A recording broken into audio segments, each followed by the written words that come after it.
उमेश जी, पुणे। राधे राधे। राधे राधे महाराज जी। महाराज जी, मन, बुद्धि और शरीर, इनका एक दूसरे से क्या संबंध है? संचालन है। स्थूल शरीर का संचालन सूक्ष्म शरीर से है। जैसे मच्छर बैठा तो त्वगेंद्री ने तुरंत सूचना दी मन को, कुछ है यहां। बुद्धि ने तुरंत मन की बात पकड़ी और हस्तेंद्री को आदेश किया। तो स्थूल क्रिया सूक्ष्म शरीर से होती है। सूक्ष्म क्रिया जितनी भी क्रियाएं होती हैं उसका मूल कारण शरीर होता है, और कारण शरीर को भी जहां से पावर मिल रहा है उसे आत्मा कहते हैं।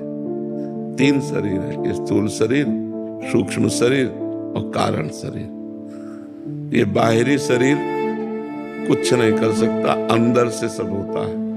अंदर का सोच विचार, उसी से सारा कार्यक्रम।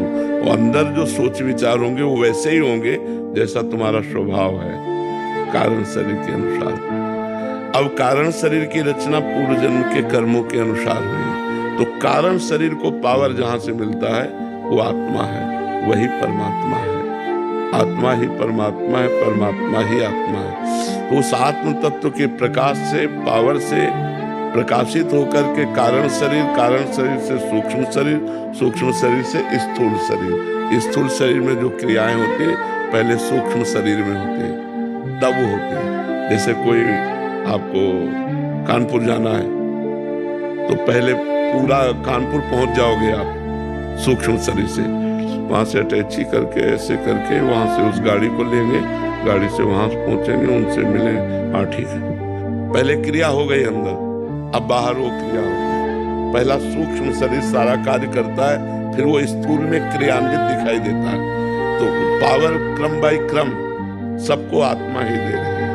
आत्मा से सबकर परम प्रकाशक जोई, जो सबको परम प्रकाश प्रदान कर रहा है वही भगवान है, वही आत्मा है। समझ पा रहे हो? इंद्रजीत गोहिल जी। राधे राधे। राधे राधे महाराज जी। महाराज जी, मेरा मन हर वक्त प्रभु से ज्यादा अपने गुरु के चिंतन में बना रहता है। जब अपने गुरु को ही प्रभु मान लिया तो क्या उनका नाम जप, उन्हीं का नाम जप करके भगवान? नहीं, नाम जप प्रभु का करो, ध्यान गुरु का करो। शास्त्र ऐसी आज्ञा करता है, ध्यान मूलम गुरु मूर्ति, पूजा मूलम गुरु पदम, मंत्र मूलम गुरु वाक्यम। गुरु ने कहा राधा जपो, तो जपो राधा और ध्यान करो गुरु का, तो मोक्ष मूलम गुरु कृपा। गुरु कृपा से मोक्ष की प्राप्ति हो जाती है। ध्यान अपने गुरुदेव का कर रहे हो, नाम जप कर रहे हैं, तो गुरुदेव ही साक्षात परब्रह्म हो। जो भावना करोगे, राम श्री कृष्ण जो भावना करोगे वही रूप में वो दर्शन दे देंगे। जाकी रही भावना जैसी, प्रभु मूरत देखी तिन तैसी, वैसे अनुभव में आ जाएगा। महाराज जी, जैसे नाम जप करने बैठते, भजन करने बैठते तो आपका ही चिंतन बना रहता है, हमारा मन आपसे ही बातें करता रहता है जी। रात को। हाँ, तो बहुत सुंदर भजन है। बस भाव अपना ठीक रखे तो सुंदर भजन है। गुरु का ध्यान करना, मान लो ये शरीर कहीं ना कहीं भगवान के चरणों में समर्पित है, तो जब इसका चिंतन करोगे तो भगवान का चिंतन तो आ ही जाए। देखो, संत वेश ऐसा है कि जैसे निकला तो देखे, बाबा राधे श्याम, भले आप ऐसे ज्यादा आदर न दो तो इतना तो बोलोगे जैसे आराम बाबा। कितनी बड़ी बात हुई कि आपके मुख से भगवान का नाम स्मरण हो गया। आप भगवान की याद, बाबा राम राम, राधे श्याम, ये भगवान का नाम। संत इस वेश का प्रताप कि भगवान की स्मृति आ गई, भगवान का नाम आ गया। और जिस समय भगवान की स्मृति नाम आवे वही समय सार्थक है, और तो सब बेकार ही जा रहा है जीवन। तो हमें लगता है यदि हम संत का चिंतन करें और नाम जब भगवान का करें तो हमें फिर बहुत जल्दी आगे बढ़ने का अवसर मिल जाएगा। महाराज जी, मन में भगवान का नाम चल रहा है और चिंतन आपका चल रहा है तो भगवान नाराज तो नहीं होगा? बात तो बार बार वही कह रहे हैं आपको।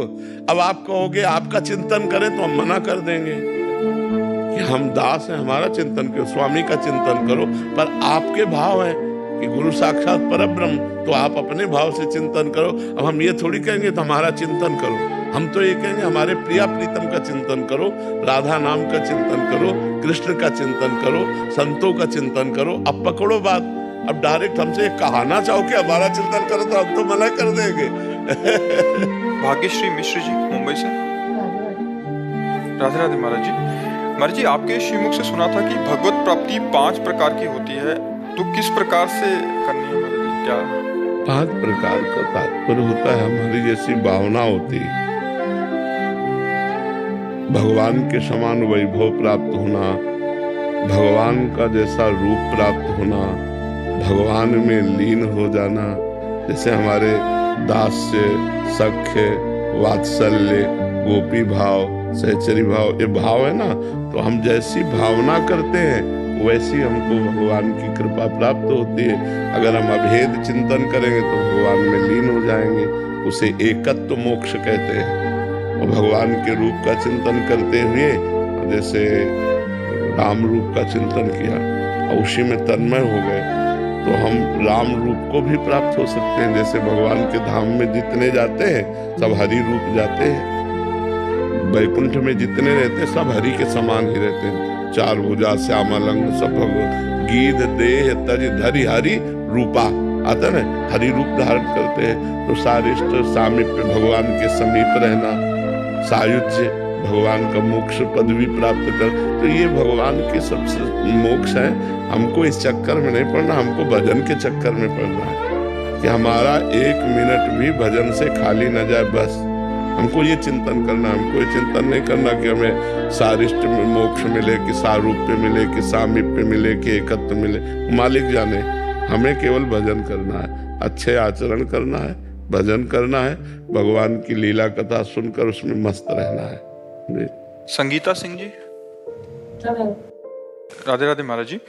महाराज जी, क्या जैसे भूत प्रेत इंसान के शरीर में प्रवेश करते हैं, वैसे भगवान भी साधु संतों के शरीर में प्रवेश करते हैं? पहली बात तो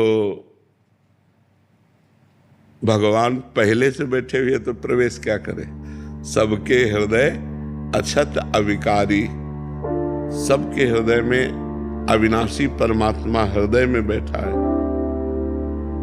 वेद कहता है सहस्त्र शीर्षा पुरुषा सहस्राक्षा शास्त्रपात सभूमि ग्वं सर्वतस्प्रत्वात्यतिष्ठत् 10 अंगुलम, 10 अंगुल नाभि से नापो, ऐसे तो ये देश आता, इसे हृदय देश कहते हैं।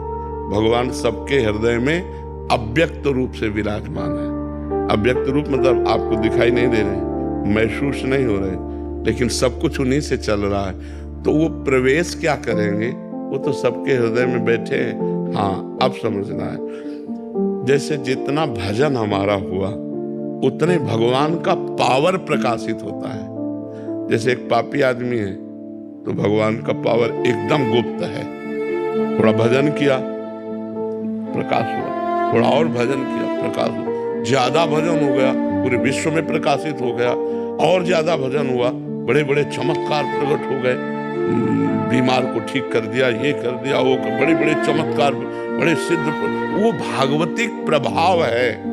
प्रवेश तो भगवान तब करें जब भगवान वहां ना हो, भगवान तो सबके अंदर होते हैं। समझ में? अब रही भूतों की बात, तो जैसे अब हमारे कर्म का भोग आना है, हमारा हृदय मलिन है तो हमारे एक आवेश आएगा, वो भूतों का हो, प्रेत का हो, पिशाच का हो, वो हमें दंड देगा, जलाएगा। जितने दिन होगा उतने दिन होगा, फिर अपने आप खत्म हो जाएगा, या कोई ऐसा संयोग बन जाएगा।